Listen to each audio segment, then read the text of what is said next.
ഇന്ന് ഞാൻ പറയുന്ന നക്ഷത്രം ചതയ നക്ഷത്രമാണ്. ഒരേ തരം സ്വഭാവത്തിലായിരിക്കത്തില്ല ഇവർ ഒരിക്കലും മുൻപോട്ട് നീങ്ങുന്നത്. സ്നേഹത്തിൽ സംസാരിച്ച് ഇവർ മുന്നോട്ട് നീങ്ങുമ്പോഴായിരിക്കും പെട്ടെന്ന് ഇവർക്കൊരു കോപ സ്വഭാവം ഉണ്ടായിട്ട് ഒരു കലഹം ക്രിയേറ്റ് ചെയ്യും.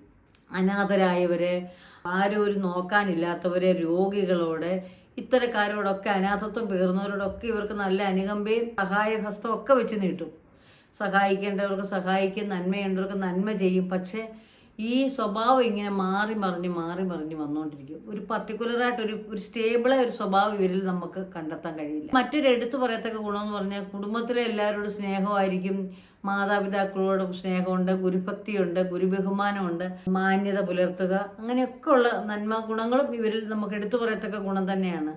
ചില സമയത്ത് ഒരു ഈർഷ്യ സ്വഭാവം പ്രകടിപ്പിക്കുന്ന കാണാം. അതുകൊണ്ട് ഇവരുടെ ദമ്പതികളായിട്ട് കൂടുള്ള ഇവരെ ചതയ നക്ഷത്രക്കാരുടെ ഭാര്യമാരാകട്ടെ, അല്ലെങ്കിൽ ചതയ നക്ഷത്രക്കാരിയുടെ ഭർത്താവട്ടെ, അവർക്കൊക്കെയും ഒരു പരിധിക്ക് വിട്ട് ഒരു മനപ്രയാസത്തിന് ഈ ഇവരുടെ സ്വഭാവമാറ്റം ഒരു കാരണമാകാറുണ്ട് പലപ്പോഴും.